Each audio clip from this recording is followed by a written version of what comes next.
Butterflies return someday. I was stunned after the Supreme Court decision on Title IX at the reaction that came from political leaders, institutional leaders, and some leaders in the community. I was stunned, but let me tell you what was clear. That you knew that you were spinning your back around. You were turning your back toward girls.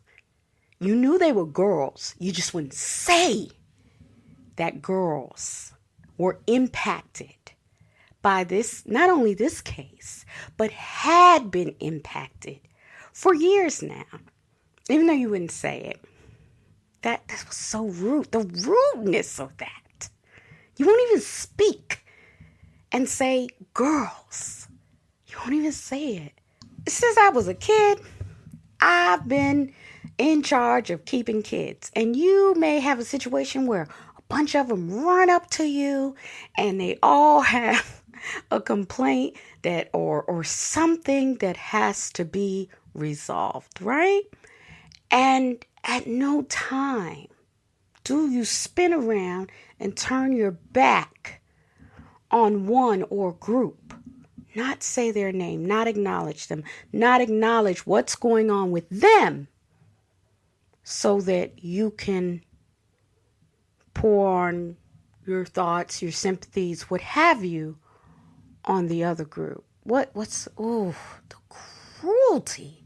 I was stunned. So let's just talk about some of the things that aren't being said. Because if you've ever been in a relationship, if you've ever left a job, you know exactly why you left that job. It was a lot of times the things left unsaid. They can't even offer you enough money to stay.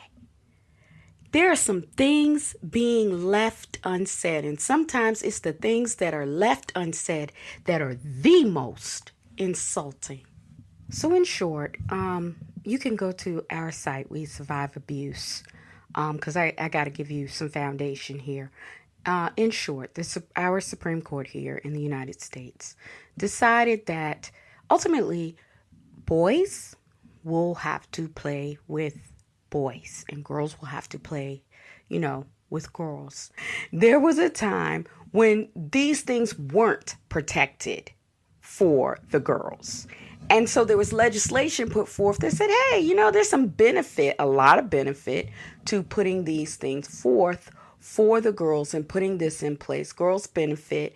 And, this society's been set up for boys to benefit in sports, and we need it so that girls can benefit in sports, not just for now, but for their long-term mental health, their long-term socialization, their long-term learning that the things with their bodies. I remember I hated physical education, but I'm glad now that I was pushed because so many of those things are coming right back on around. So anyway, those things are critical for our girls, for their scholarships, for their opportunities, for their socialization, for them learning team sports, learning a lot of the same things that if you think the boys are entitled to learn those things, or not even, I don't like that word entitled, but if you think that the boy's deserving of learning those things, then you're going to have to explain why you think that the girls shouldn't learn those things amongst themselves, okay? So anyway, I want to talk about this part because we can argue that back and forth, and we will, I'm sure, for years. But there are some things that we wanted to hear from our political and institutional leaders that we didn't even want to hear. First of all, let me get the ball rolling. I wanted to hear you say girls. I wanted to hear you say girls, and I wanted to hear you say women. There's a reason. I'm a black woman, and I wanted, when we say her name, the reason that we say that is because so often so many names are said, and of women who are gone in tragic ways, missing. But then you say, okay, well, I want you to please name a black woman. And people can't name that person. And so it was a way of speaking back to that and saying, okay, what we're going to have to do is start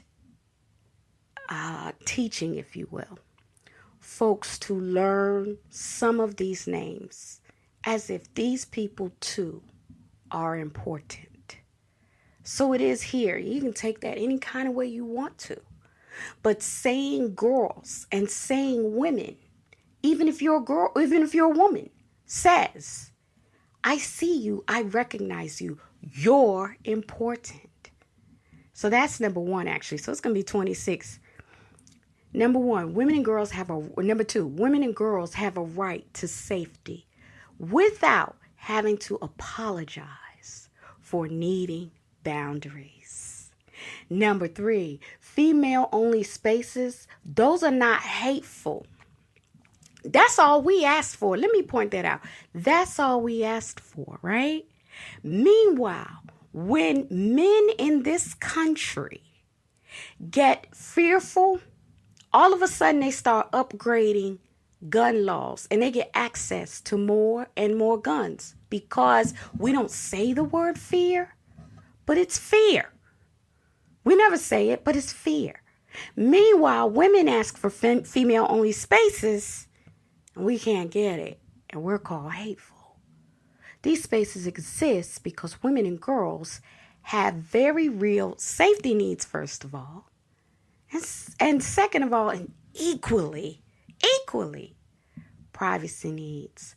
Number four, girls should not be expected to sacrifice fairness, dignity, or opportunity to make adults feel politically comfortable. Next, male violence against women and girls is not a women's issue. This is a public safety crisis, and it's not new. It's been this way for a long time. Next, we will protect girls before harm happens. I want to hear, oh my gosh, I want to hear a political leader say that. I used to hear them say that. I just don't hear it too often anymore. Somebody say, we will protect girls before harm happens. Not only hold press conferences after we either can't find them or we found them and we won't see them anymore. Next, women have the right to name their own bodies because it's our bodies, right? It's ours. Women have the right to name their own bodies, their own experiences and realities without being edited and corrected, quote unquote, corrected by institutions. Next, pregnancy. Oh, that's sometimes hard to get through. That word, pregnancy, childbirth, miscarriage, menstruation. It's a whole account dedicated to speaking on menstruation, menopause, and female health. These are not offensive words. All of these words are life-giving, life-loving words. Next, mothers deserve to be named plainly in law, medicine, schools, and public policy. I hope y'all get on over to WeSurviveAbuse.com so we can talk about how that's changing in some states. And we're not naming mothers in some places because somebody decided that it was, I don't know, it was fair, it was neutral, or what have you. But meanwhile, many of those states, fathers, especially if they came that way in harmful predicaments, they their rights and their things are, not as tampered with, let's say. I'm not, it's more legal than what I'm saying. I framed it in a more, you may want to ask more questions about this kind of way. Next, black women and girls are not strong enough to be neglected. We're not strong enough to be neglected. I know we say this thing that we are the flowers that bloom without water. It's one of those things that as you get older, you realize, yeah. But it's unfortunate. And it should not happen. And you don't want it to keep happening to other girls. Disabled women. Disabled women. I see you. Women and girls deserve protection, not invisibility. Women without resources. Some folks call poor. I don't know if I like that. But without access to resources that others have been granted access to, let's say, women and girls deserve safety, not suspicion. Women and girls who are immigrants deserve help without fear of punishment, of harm, of being harmed in ways women often are, or deportation. Girls' sports were created, hear this please, as a civil rights remedy. It wasn't some, hey, okay, girls, you got this little privilege. It was a civil rights remedy. And we don't want that weakened. Women in prisons, shelters, hospitals, treatment centers deserve sex-based safeguarding. We need safety. We need trust. We need things to work as they should. And that hasn't happened in this world now, has it?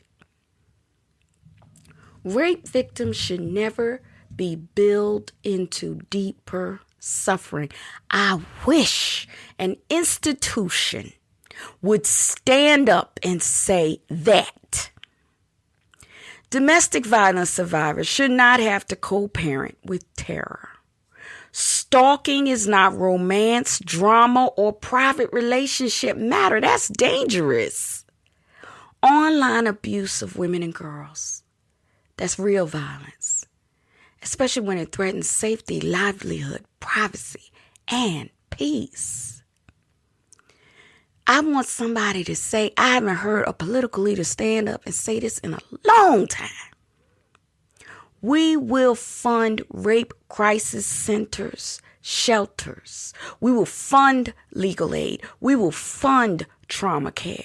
And we will fund prevention work like lives depend on it, because they actually do. Do they still make those kind of political leaders that stand up and say that? What about this? We will stop asking women to be endlessly compassionate towards systems that refuse to protect them. What about this? Inclusion must not mean women and girls disappear from language, disappear from data, disappear from services, or disappear from the law.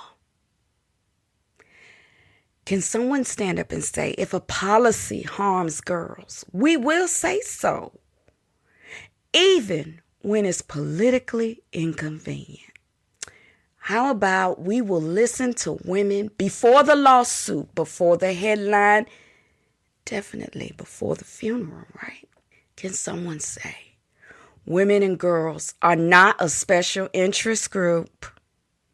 We're half the human family.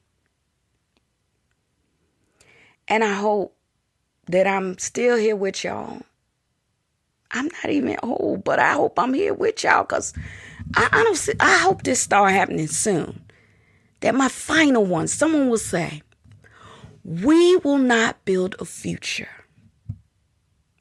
a present or a future that requires girls to become less safe, less named, less heard, less believed, or less free.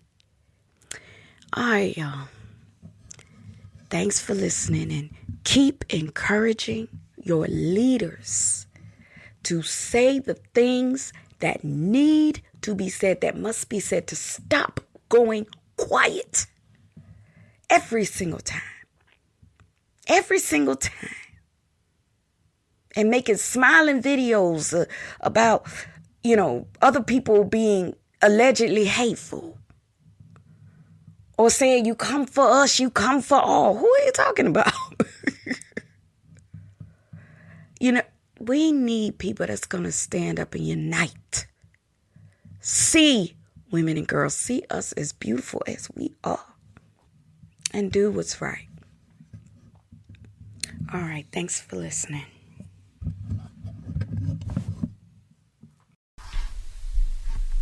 This is Tanya G.J. Prince. Thanks for listening. Y'all be great.